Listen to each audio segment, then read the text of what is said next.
네, 안녕하세요. 여러분 잘 지내셨나요? 승훈쌤입니다. 선생님도 아주 잘 지냈습니다.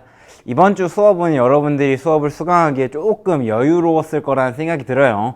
왜냐하면 2주 정도 수업 들을 수 있는 기간을 줬기 때문에 여러분들이 전에 배웠던 친구들, 특히 2차 곡선에 대한 내용들 충분히 복습할 수 있었던 한 주가 됐을 것 같아서 선생님 조금 마음이 놓입니다. 왜냐하면은 이번 시간부터 새로운 단원 나가기로 했기 때문이죠. 벡터 단원 나가볼 건데 그 마음의 준비를 할 수 있는 시간이 있어서 선생님 좀 다행이었다라는 생각이 듭니다.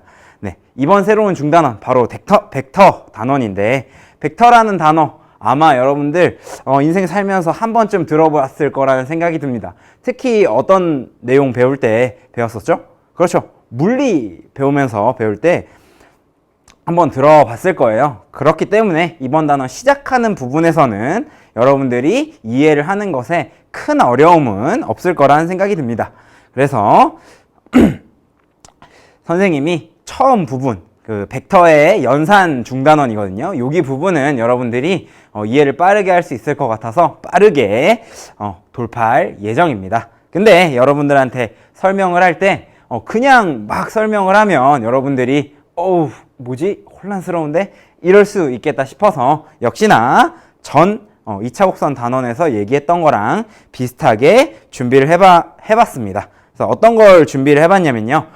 벡터 개념의 역사적 과정에 대해서 한번 보게 여러분들한테 준비를 해봤어요. 이번에는 PPT가 아니라 선생님 새 장비를 사가지고 요 판서로 한번 수업을 진행을 해볼까 합니다.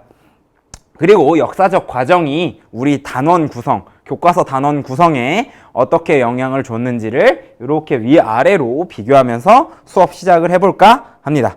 그래야 우리가 이렇게 발전하는 과정을 답습하고 있고 우리가 미래를 향해 혹은 과거에서 현재 시점까지 오고 있구나 라는 걸 느낄 수가 있을 것 같아요.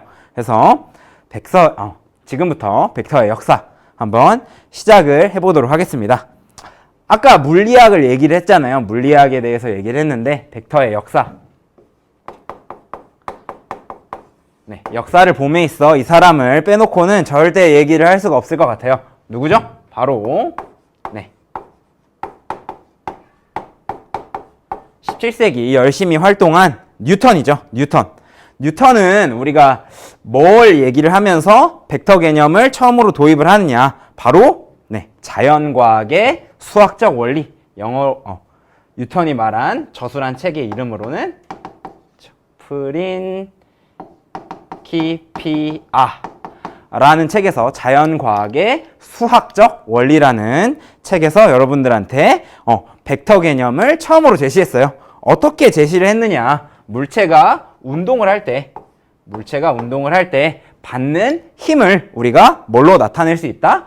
유향 선분인 화살표를 이용해서 나타낼 수 있다라고 이제 얘기를 했어요. 그래서 이 화살표 조금 고급진 표현으로 유향 선 분이라고 얘기를 해주는데 이 친구의 방향과 그 다음에 다르게 이렇게 얘기하면 크기, 요 길이를 이용을 해서 이 크기를 비교하고 방향을 서술해주는 내용으로 유향선분으로서 벡터라는 개념의 초기 개념을 제안했다라고 볼 수 있을 것 같아요.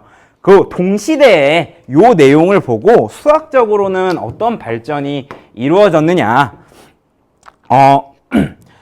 수학적 개념 요거를 이용을 해서 뭔가를 파악을 해보면 좋겠다라고 생각을 해서 다양한 학자들이 무언가를 제시하게 돼요. 특히 복소수와 관련된 연산에 대해서 얘기를 하고 아니면 유클리드 기하에 대해서 얘기를 해주거든요. 그 기하적인 내용을 요 유향선분의 개념을 이용을 해서 하면 참 좋겠다라고 하면서 벡터의 합, 그 다음에 실수배 부분을 이용을 해서 그러한 내용들을 서술하게 됩니다. 즉 뭐가 태어났느냐? 이걸 연산하는 방법이 태어났다라고 보는 거죠. 이걸 이용을 해서 우리가 복소수에 대한 개념도 있지만 특히나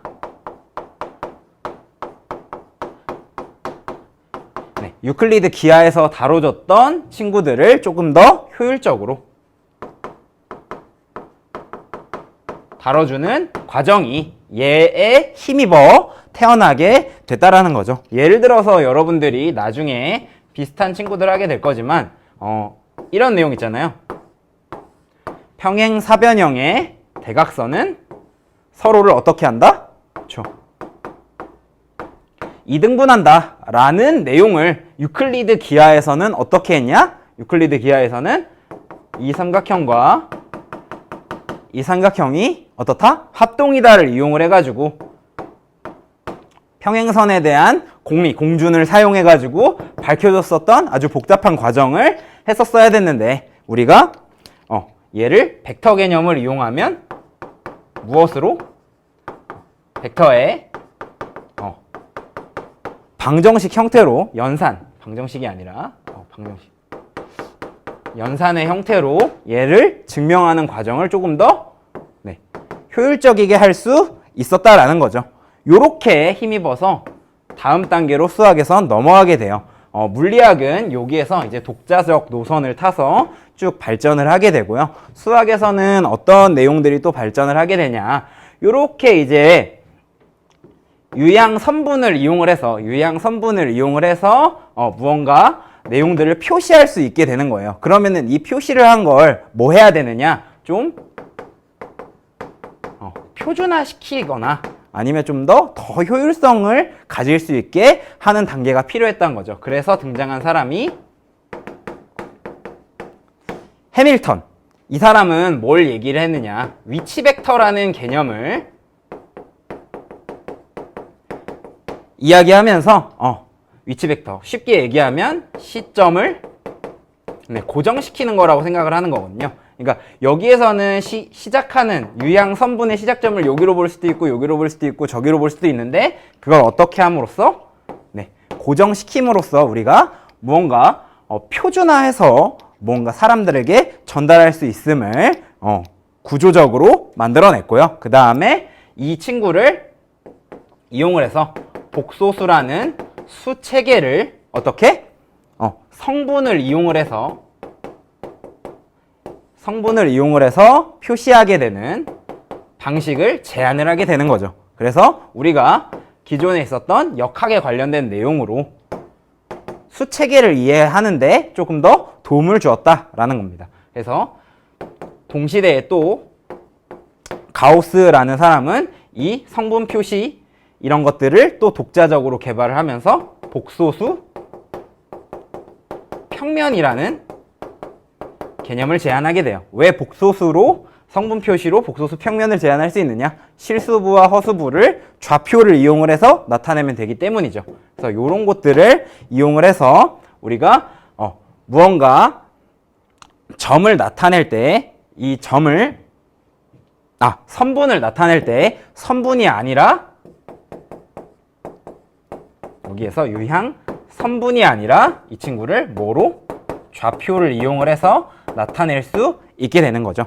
그러면서 그 이후에 또 이 개념들을 기반으로 해서 리만 굉장히 유명한 수학자죠. 적분할 때 많이 나왔던. 그 다음에 여러분 옛날에는 배웠었는데 요즘에는 잘 안 다루는 옛날에는 이분 안 나왔죠. 코시. 수학하는 여러분들이 굉장히 싫어하는 사람이거든요. 엄청 많이 무언가를 발견을 했어요.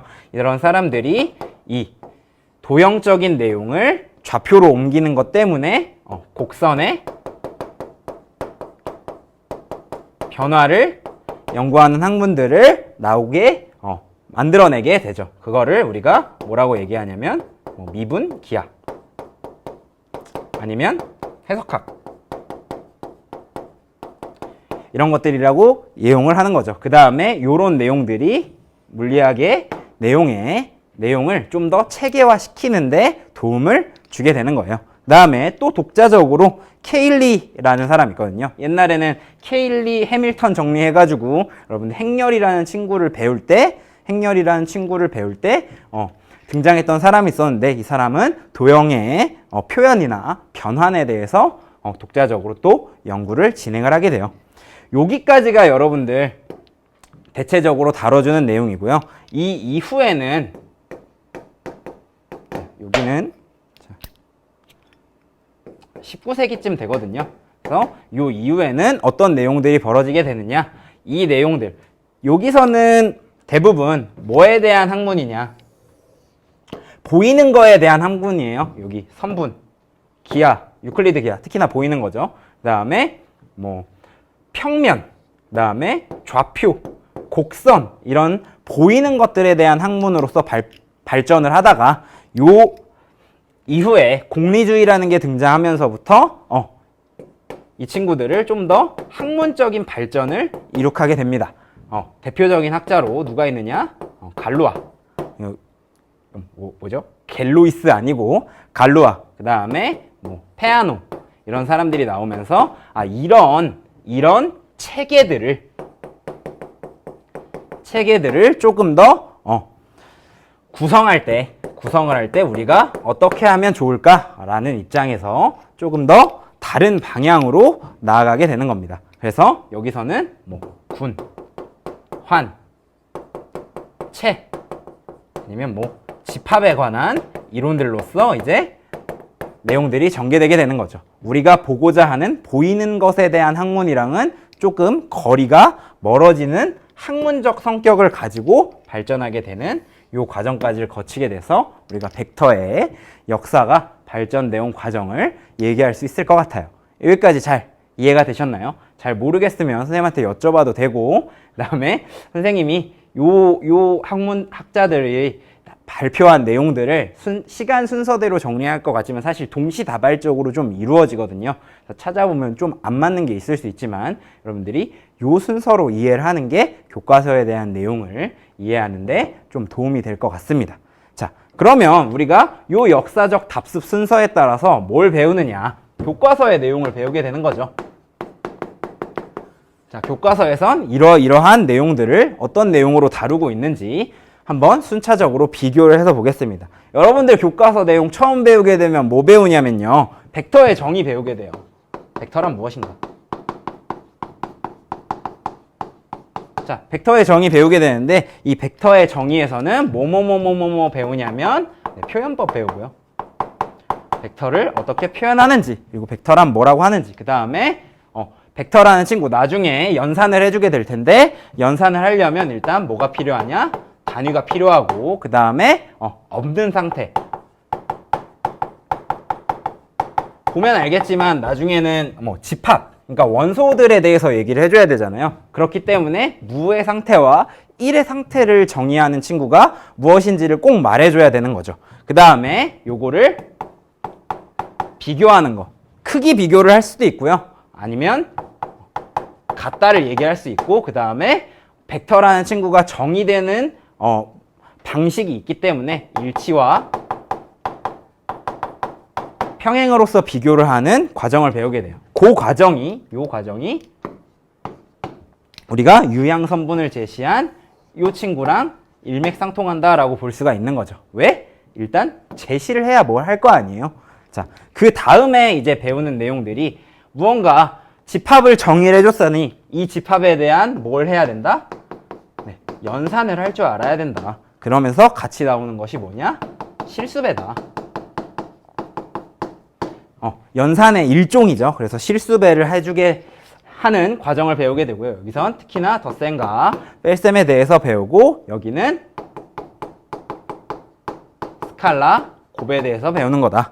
그래서 우리가 얘를 이용을 해서 크기나 방향을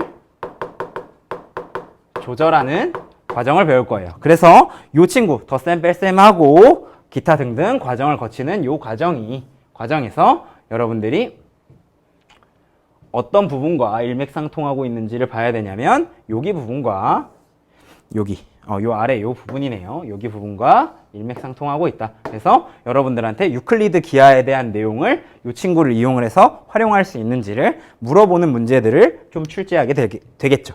그 다음에 이제 교과서에서 나오는 내용이 정확히 딱 이거예요. 위치 벡터에 대한 개념이죠. 그래서 이렇게 우리가 표현하고 나타내고 연산할 수 있는데 조금 더 편하게 할 필요가 있잖아요. 그래서 위치 벡터라는 개념을 배우게 되고요. 여기에서는 이제 내분점, 외분점, 무게중심과 같은 내용들을 배우게 되는 거예요. 여기에서 이제 발전하게 되고 표준화했었던 과정을 좀 답습을 하는 거죠. 그 다음에 위치 벡터까지 나타내 놓고 보니 얘를 굳이 유향 선분이라는 친구를 이용을 해서 나타내면 비효율적이라는 거예요. 더 효율화를 꿈꾸는 거죠. 그래서 성분 표시를 하는 방법을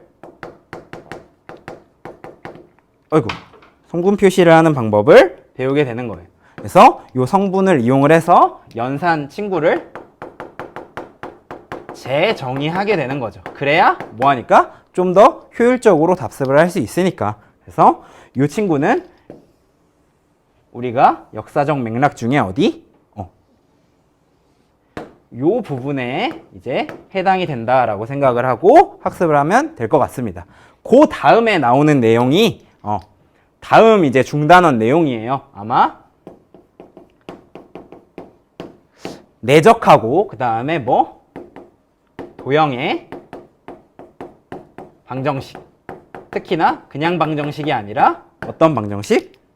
네, 벡터를 이용한 방정식을 배우게 될 텐데 여기에서는 사실 여기 부분을 조금 더 심화해서 배우는 거다라고 생각을 해보면 돼요. 연산의 확장이죠. 자, 덧셈과 뺄셈에 그 다음에 스칼라 곱만 다뤘었는데 우리가 크기나 방향을 조절하는 걸로만 다뤘었는데 그 다음에 어떤 연산까지 확장이 되느냐? 여기서는 벡터끼리는 덧셈 뺄셈 연산밖에 못했는데 여기서는 곱하는 연산을 할 수 있다는 거죠. 그래서 요 내용에서는 곱하는 연산을 배우고 그 연산에 대해서 이론을 전개해 나가면 각에 대한 내용을 서술할 수 있고 이 친구로 수직하거나 평행한 내용을 서술해 줄 수 있다는 거예요. 여기서 했던 내용을 다른 방식으로 서술해 줄 수 있다는 거예요. 그 다음에 벡터 도형의 벡터 방정식 내용을 배우는데 우리가 기존에 배웠던 직선이나 원 같은 유클리드 기하에서 배웠던 내용들을 뭘 이용을 해서 벡터를 이용을 해서 이론을 전개할 수 있는 내용들을 배우는 거죠. 그래서 이쪽 곡선에 대한 내용 혹은 뭐 유클리드 기하에 대한 내용, 이쪽에 성분 표시하는 내용, 이런 내용들을 쫙 합해서 여기에서 이제 배우게 된다라는 겁니다. 자, 여기까지 벡터라는 친구가 어떻게 역사적으로 발달을 해 왔는지, 그 다음에 이 내용을 기반으로 교과서 구성이 왜 이렇게 되어 있는지, 우리가 역사적 단계에 어떤 단계들을 학습해 나가고 있는 건지 선생님과 함께 정리를 해봤습니다. 자, 이제 바로 수업을 시작을 할 건데요. 바로 수업을 시작하기에 조금 앞서 역사적인 친구도 배웠지만 우리가 요 벡터 단원 얘기를 하면서 복습해야 될 내용들이 있어요. 특히 우리 여기 부분 있잖아요. 유클리드 기하에서 배웠던 내용, 특히나 중학교 2학년, 3학년 때 배웠던 내용들이죠. 이 내용들을 복습하지 않으면 뒤에 배우는 내용들이 이런 문제는 도대체 왜 냈지? 이런 문제는 도대체 어떻게 접근해야 되지? 이런 생각을 하게 될 수 있거든요. 그래서 선생님과 이 내용 정리하고 그 다음에 이 내용은 정리했고 지금 이어서 뭘 정리를 할 거냐? 우리가 중학교 때까지 배웠던 도형들의 다양한 성질에 대해서 정리를 해보는 시간을 가져볼 겁니다. 그 다음에 우리가 벡터 정의, 여기 부분에 해당되는 내용들을 빠르게 배워보도록 할 거예요. 엄청 빠를 겁니다. 네, 준비하시고요. 잠깐 쉬었다가 우리 중학 도형 복습을 해보도록 하겠습니다. 네, 여러분 손 풀고 기지개 켜고 잘 하셨죠? 자, 지금부터 중학도형 내용 복습을 한번 해보도록 하겠습니다. 자, 일단 이거 복습하기 전에 준비물 있습니다. 뭐냐면 A4 용지 준비하셔야 되는데요. 내용 분량이 조금 많아서 여러분들이 교과서 빈칸에 정리하기엔 내용이 좀 방대합니다. 그래서 A4 용지 가져다가 적어두시고 틈틈이 보면서 외워두시면 참 좋을 것 같고요. 그 다음에 이해하려고 노력하시면 참 좋을 것 같고요. 그 다음에 이 친구, 제가 뭐 물론 중학교 내용 2, 3학년 내용을 전부 다 할 수는 없잖아요. 그래서 여러분들이 문제 풀면서 선생님이 설명해 줬던 내용이 아니라 다른 내용들이 나오면 네, 추가적으로 적으시면 아마 좋을 것 같아요. 그래 놓고 이런 것들을 확장해서 배워가고 있구나, 이런 것들을 똑같은 맥락에서 물어보고 있구나 라고 여러분들이 벡터에서 생각을 하셨으면 좋겠습니다. 자, 시작을 한번 해볼게요. 네, 첫 번째 내용은 기본적인 내용부터 한번 복습을 해보고 넘어가죠. 뭐에 대한 내용이냐? 네, 정삼각형에 대한 내용이에요. 선생님 조금 찌그러지게 그렸는데 정삼각형이고요. 한 변의 길이가 a인 정삼각형에 대해서 우리가 뭘 바로바로 계산을 할 수 있느냐? 높이 h랑 그 다음에 넓이 s를 빨리 계산할 수 있다라는 성질을 배웠어요. 자, h는 뭘 이용을 해서? 네, 삼각비를 이용을 해서 계산을 하고 2분의 루트 3a로 정리를 할 수 있었다 라고 이제 배웠었고, 그 다음에 넓이는 그렇죠, 4분의 루트 3a 제곱. 외우고 있는 친구들도 있지만 혹시 모르니까 한 번 더 정리를 해보겠다라는 겁니다. 그래서 이렇게 삼각형에 대한 넓이 혹은 높이 이 내용 정리해 볼 수 있을 것 같아요. 자, 두 번째는 삼각형은 삼각형인데 이 삼각형에 평행선이 살짝쿵 섞여서 나오는 친구예요. 어떤 친구 볼 거냐면 저 이쁘게 생긴 정삼각형이 아니라 약간 찌그러진 삼각형이다 라고 생각을 하고 보도록 할게요. 삼각형이 이렇게 나와 있어요. 근데 이 삼각형이랑 삼각형의 밑변이랑 평행하게 선분을 그을 건데 요 M 지점을 어떻게 잡아줄 거냐?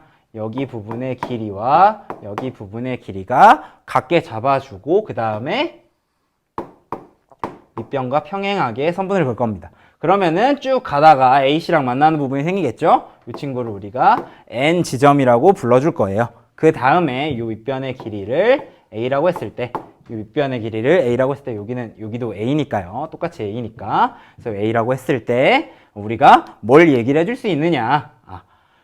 요 길이의 B에 대해서 얘기를 해줄 수도 있고, 그 다음에 요 MN의 길이에 대해서도 얘기해 줄 수 있다라는 겁니다. 일단 요 선분의 길이의 B는 뭐가 되고 1대1, 즉 길이가 같아지게 되고 우리가 MN이라는 선분의 길이를 뭘 이용을 해서? A를 이용을 해서 나타낼 수 있다. 그래서 우리가 2분의 1 A라고 나타내 줄 수 있겠다. 이 친구 네. 이용을 해서 나타내 줄 수 있겠죠. 아마 닮음 이용을 해서 나타내 줄 수 있을 것 같아요. 네, 요 내용이 조금 더 확장돼서 어떤 기하적인 내용으로 이어졌느냐? 유클리드 기하에서 똑같이 약간 찌그러진 삼각형을 그린 다음에 또 똑같이 밑변의 길이를 A라고 얘기를 하고 평행선을 그어줄 건데 요 M 지점을 길이가 같다로 잡아주는 게 아니라 어떻게 잡아줄 거냐? 길이의 B가 M 대 N이 되었다라고 잡아줄 겁니다. 그 상태에서 또 역시나 똑같이 BC 선분과 평행하게 선분을 그려주면 만나는 지점 N이 생기는데요. 이 N이 생기면서 나타내는 비슷한 성질들이 있었죠. 뭐? 일단 얘와 얘의 길이 B를 나타내는 게 있고 그 다음에 또 똑같이 MN의 길이를 나타낼 수 있는 게 있잖아요. 자, 길이의 B 어떻게 되겠어요? 똑같이 M 대 N이 되고요. 요거 닮음 이용을 하면 여러분들 얘기를 할 수 있겠죠. 그 다음에 MN 선분의 길이는 뭐가 되느냐?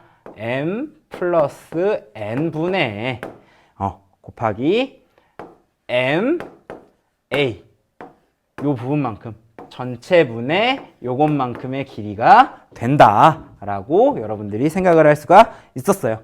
요 내용을 사실 조금 확장을 해서 삼각형이 아니라 뭐일 때? 네. 사다리꼴이 됐을 때인 친구도 나타낼 수 있거든요. A, B, C, D 라고 잡고 그 다음에 여기 지점 M을 똑같이 잡아줄 건데 잡아주고 또 똑같이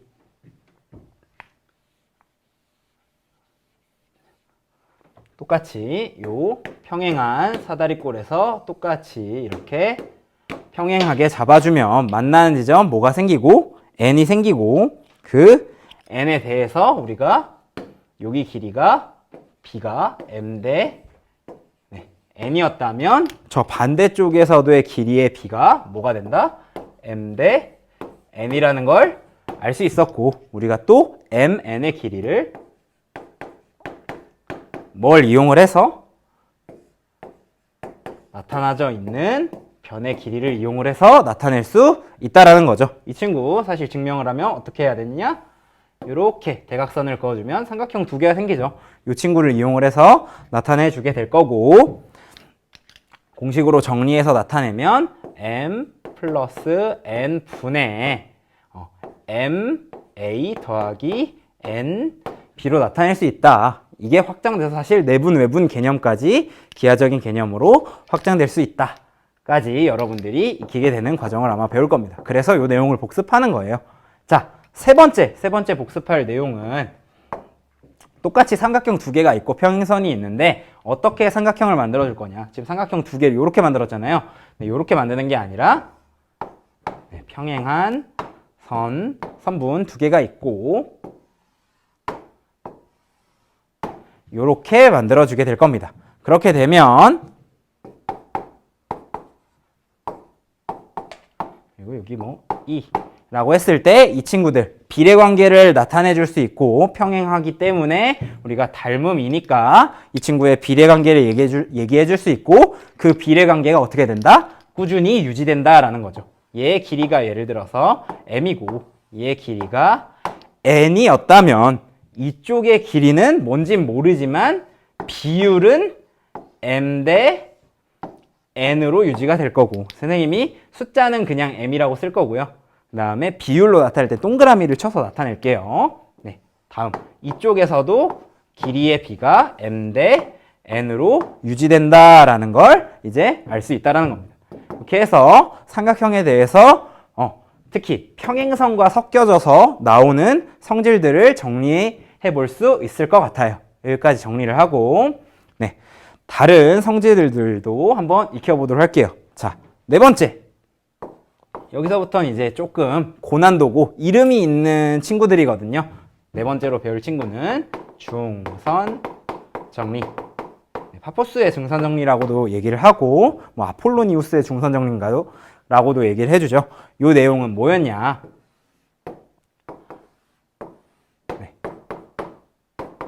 우리가 기본적으로 중선이라는 친구를 뭐라고 해주죠? 그쵸?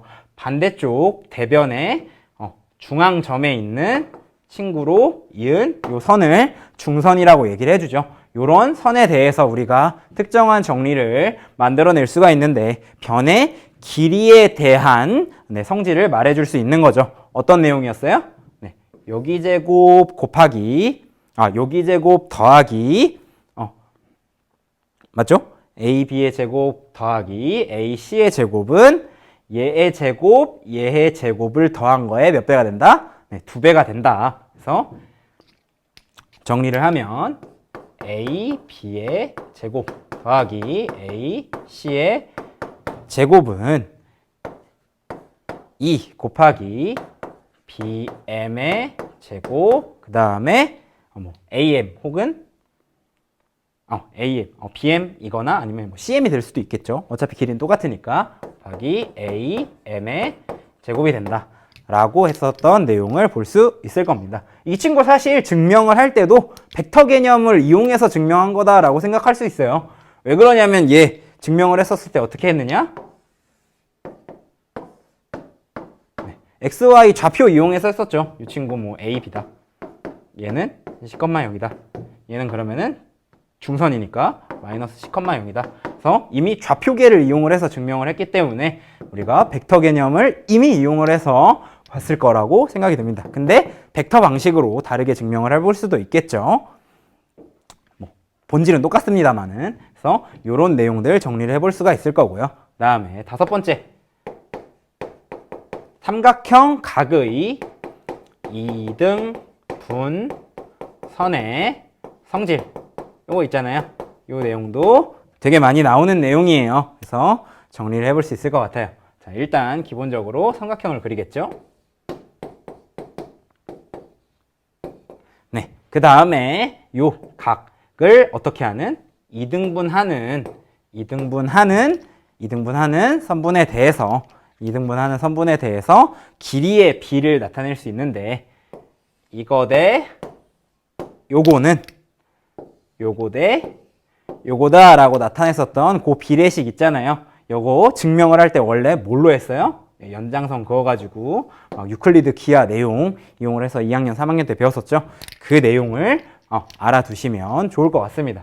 A, B 대 A, C는 여기 뭐라고 해줄까요? D라고 해줄까요? 여기 점을 D라고 해준다면 B, D 대 C, D다 라고 해서 얘기해 줄 수 있다라는 겁니다.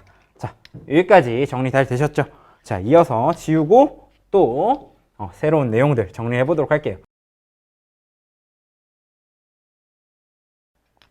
자, 이어서 정리를 해 보도록 할게요. 자, 마지막으로 이제 하나, 둘, 셋, 넷, 다섯, 여섯 번째죠. 여섯 번째 정리할 내용은 뭐냐? 삼각형의 삼심. 아이고. 내용이에요. 물론 오심이죠. 뭐가 있죠? 네, 무게중심, 외심, 내심, 수심, 방심 있는데 수심, 방심을 잘 안 다루니까 우리가 배웠던 세 개의 내용 정리를 한번 해볼게요. 첫 번째, 무게중심. 자, 무게중심 일단 정의가 뭐였죠? 그렇죠. 중선, 아까 그렸던 파푸스의 중선 정리 얘기할 때 했었던 그 중선의 교점을 정의로 하고 있는 요 무게중심 있었죠. 요 무게중심에서 우리가 어떤 성질을 배웠냐?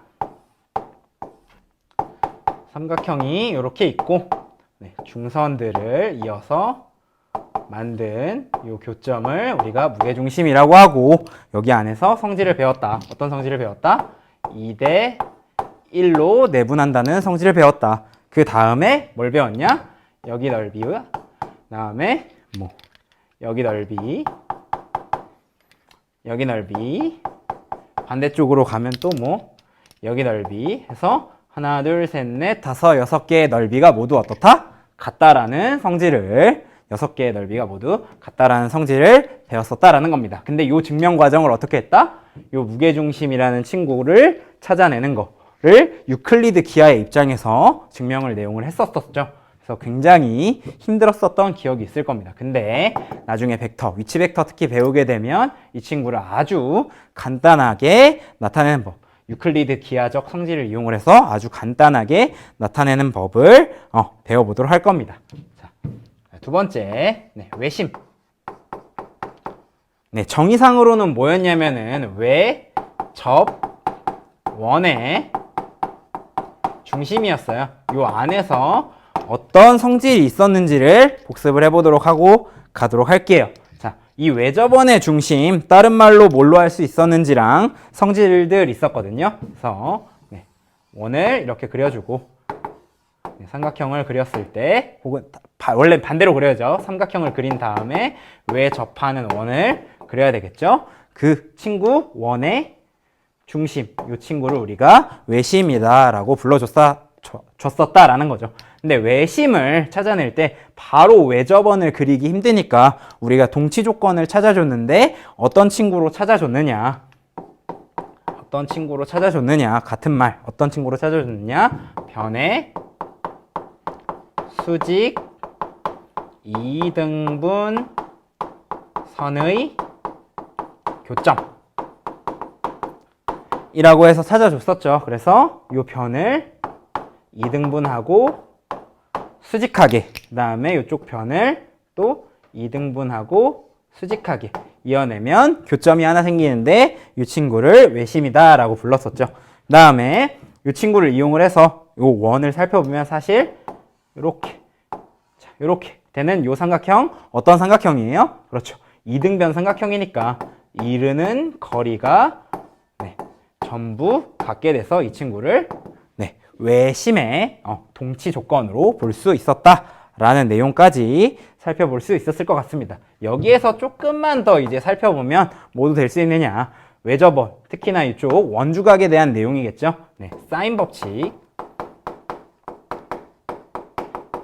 살펴볼 수 있었을 것 같아요. 뭐 사인 a분의 여기 길이를 a라고 한다면 이 친구는 뭐가 된다? 요 반지름의 길이의 2배인 2r이 된다. 뭐 내용까지 살펴보면 좋겠죠. 자, 요까지가 외심에서 배웠던 성질 중에 하나고요. 그 다음에 마지막 3심 중에 마지막 내심이 되겠죠. 당연히 정의는 뭐겠어요? 당연히 정의는 내접원의 중심이겠죠. 근데 이 친구 내접원을 바로 그리기 힘들잖아요. 그래서 어떻게 만들어 주었냐? 어떻게 동치 조건으로 만들어 주었냐? 원을 그렸을 때 나오는 성질을 이용을 해서 만들어 줬었죠. 이렇게 내접원의 중심이 있었다면 이 친구를 바로 찾기 힘드니 얘를 동치 조건을 이용을 해서 성질을 이용을 해서 나타내 줬고, 얘는 어떤 특징이 있었냐?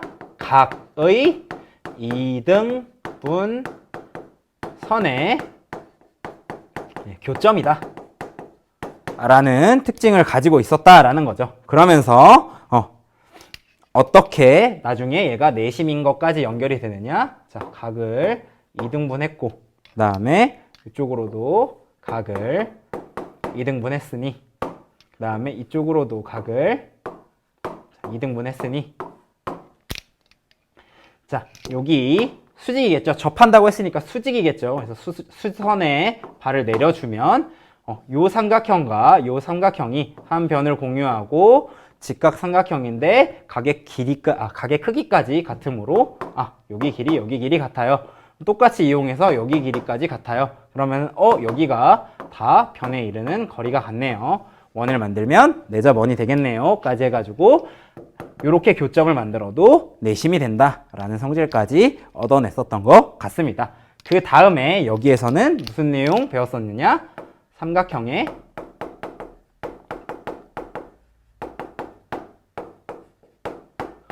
넓이에 대한 내용까지 배웠었죠.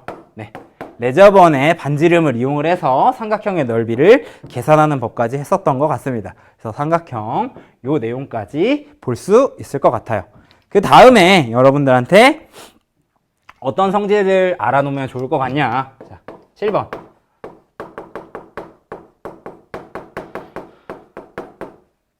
이 친구들 알아놓으면 좋을 것 같아요. 원의 성질. 어떤 내용들이 있었냐? 2개 볼 건데. 첫 번째로는 이제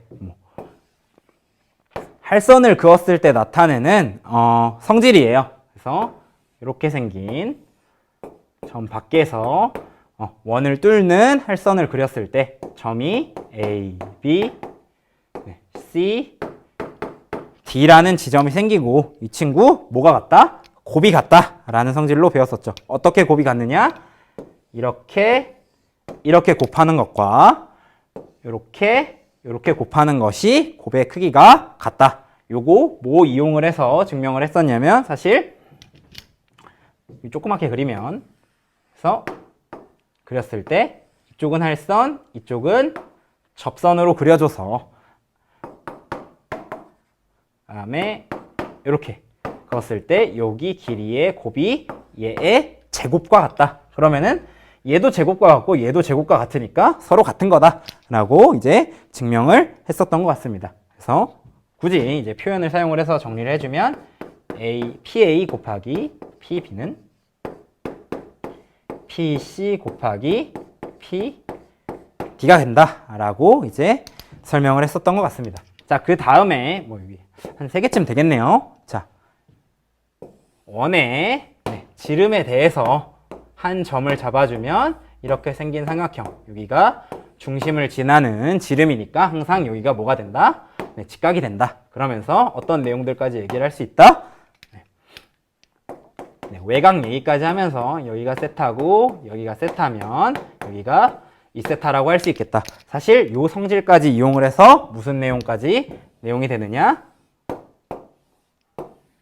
원주각에 대한 성질까지 내용이 얘기가 되는 거죠. 그래서 요 각도는 항상 요 중심각, 원주각의 각도는 중심각의 절반이 돼서 여기가 세타라면 여기가 2세타가 돼서 우리가 이 포인트를 여기가 아니라 이쪽으로 이렇게 옮겨도 여기 각은 항상 유지된다라는 성질까지 이어졌었던 것 같습니다. 그래서 이렇게 증명되는 원의 성질들까지 여러분들이 알아놓으시면 기하 문제를 해결할 때 이 성질을 사용해서 문제를 풀 수도 있고, 혹은 이 성질 자체를 여러분들한테 증명하기, 특히나 무게중심은 꼭 다뤄줄 거거든요. 이 친구 같은 경우에는 증명하는 과정을 똑같이 어떤 포인트가 된다라는 걸 다뤄볼 건데, 그런 식으로 내용을 사용해서 증명하는 과정까지 혹은 뭐 나타내는 방법까지를 배워보는 시간을 가져볼 것 같습니다. 그래서 요거까지 내용을 쭉 정리를 해 놓으시고, 자, 본격적으로 한 3, 40분 가량 이걸 하기 위한 전초전을 했었는데요. 자, 이제 본격적으로 벡터가 뭔지, 그 다음에 이 친구는 연산을 어떻게 하는지, 실습에 가지고 나타낼 수 있는 성질들이 뭐가 있는지를 한번 빠르게 학습을 해보도록 하겠습니다. 준비되셨죠? 네, 잠깐만 손 풀었다가 시작을 해보도록 할게요.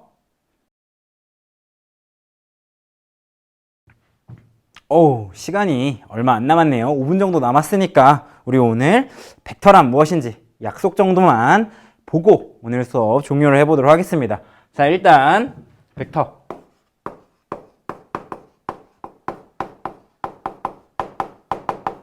라는 친구 뭐라고 정의할 수 있는지 보려면 기본적으로 우리가 보고 있는 주제들, 요소들이 무엇인지를 파악을 해볼 필요가 있어요.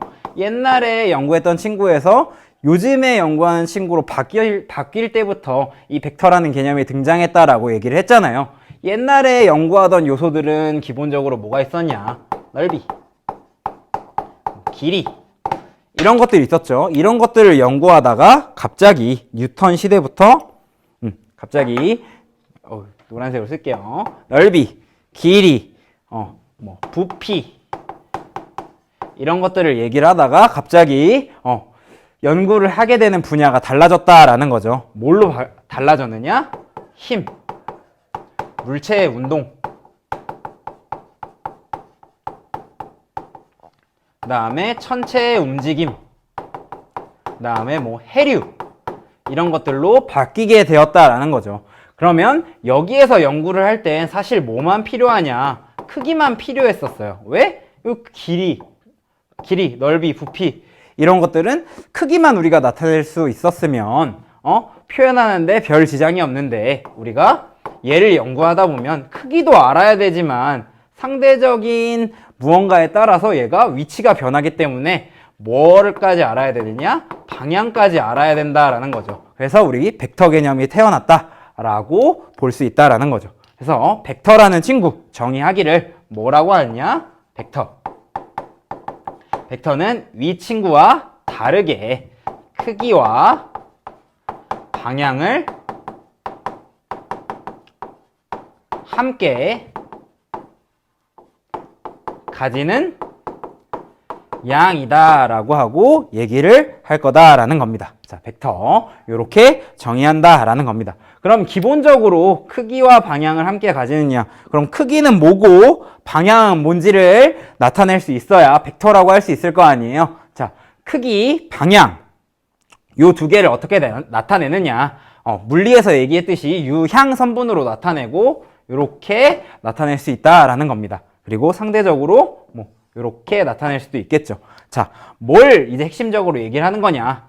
방향은 뭐로서? 이 화살표로서 얘기를 해줄 거고, 자, 크기는 뭐로서? 그쵸? 이 선분의 길이로 얘기를 해줄 거다라는 거죠. 그래서 길이를 갖고 크기를 갖고 화살표가 있는 이 친구를 우리가 뭐라고 불러줄 거다? 벡터라고 불러줄 거다라고 할 겁니다. 자, 이해가 되셨나요? 자, 그러면은 이 벡터라는 친구 안에서 여러분들 수학에서 얘기를 하려면 무언가 이렇게 좀 두루뭉술하게 얘기해 주는 것보다 명확하게 얘기를 해주는 게 좋잖아요. 그래서 우리가 점을 이용을 해서 수학적 정의 해보도록 하겠습니다. 자, 여기에서 방향을 나타낼 때 우리가 뭘 이용을 해주면 좀 더 편하겠다라는 생각을 했냐면,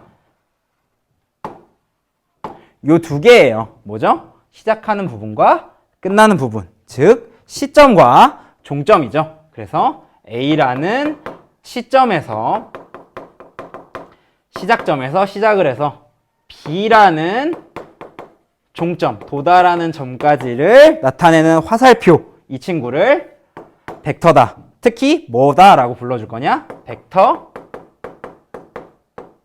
A, B다 라고 불러줄 거고, 이 친구를 기호로 나타낼 수 있다라는 거죠. 물리에서는 얘를 선분, 유향선분, 화살표로 나타냈다면 우리가 얘를 뭘로? 수학적인 기호로 나타낼 수 있다라는 거고요. 얘를 기호로 나타내면 우리가 자, 요렇게 나타낼 수 있다라는 겁니다. 그러면은 방향은 사실 여기에서 다 나타내 준 거잖아요. 시점 A, 종점 B. A에서 시작해서 B로 도착했다라는 친구를 나타낸 거잖아요. 그럼 크기는 어떻게 나타내느냐? 벡터 AB의 크기는 뭐로 나타내겠어요? 화살표의 길이로 나타낸다라고 얘기를 했잖아요. 그러면은 우리가 A, B의 선분의 길이로 나타내고, 이 친구를 얘를 화살표 떼내서 이렇게 쓴다 라기보다 얘 자체를 이용해서 나타내는 게 좀 더 뭐라 그래야죠? 정의에 입각한 내용이기 때문에 얘를 이렇게 나타내 준다라는 거예요. 사실 요거 어떤 거랑 사실 일맥상통한다고 볼 수 있냐면, 마이너스 2라는 친구의 숫자의 스케일은 뭘까요? 크기는 뭘까요? 라고 해주면 우리가 뭐 붙여줬었죠? 그렇죠. 절대값 붙여주고 얘의 크기를, 숫자의 크기를 2라고 생각했었던 거죠. 그 맥락에서 똑같이 적용을 해서 우리가 크기의 기호를 이렇게 쓴다라고 볼 수 있을 것 같습니다. 그리고 자, 벡터에 대한 내용을 얘기를 해주려면 기본적으로 두 개가 필요해요. 뭐냐면 얘 원소, 숫자처럼 바라볼 수 있을 거라고 얘기를 했잖아요. 그러면은 얘의 단위, 그러니까 숫자에서 얘기하는 1이 필요하고요. 그 다음에 없는 상태, 무가 필요하겠죠. 이 두 개를 정의를 해주는데 얘를 뭐라고 얘기를 해주느냐?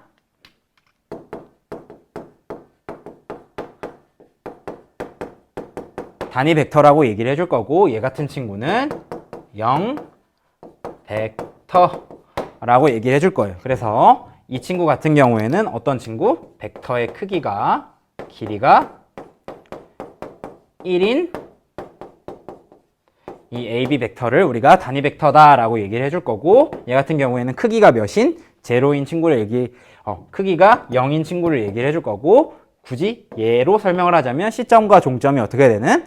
같아지는 친구를 0벡터라고 얘기를 할 거예요. 그리고 얘는 특수적으로 기호를 얘라고 쓸 겁니다. 그리고 나중에 얘를 좀 더 특수화시켜서 성분 두 가지의 대표값 친구로 잡아가지고 설명하는 내용을 할 겁니다. 자, 그 다음에 얘 있고 단위 있고 0도 있으니까 우리가 나중에 뭐 친구까지 생각을 해줄 수 있느냐? 선생님 반대는요? 반대 방향은요? 이런 것들을 얘기를 해줄 수 있겠죠? 이거에 대한 정의도 벡터의 정의에서 이루어지고 있고요. 그걸 뭐라고 해주느냐? 역벡터다라고 얘기를 해줍니다. 그 친구는, 역벡터라는 친구는 사실 뭘 말하는 거죠? AB 벡터와 크기는 같지만 뭐가 다른?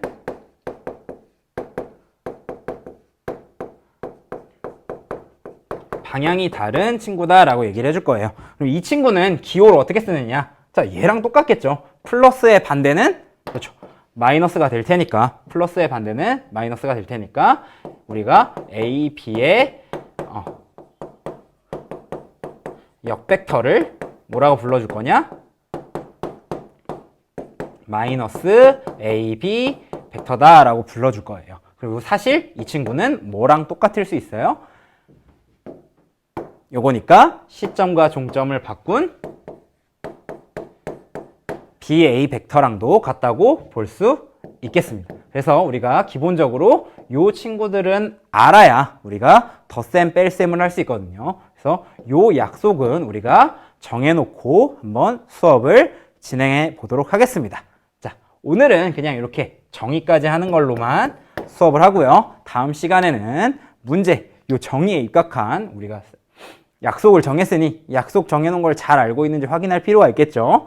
그 문제 풀어보고요. 덧셈, 뺄셈, 실수배까지 한번 풀어보도록 하겠습니다. 자, 다음 주에 보도록 할게요.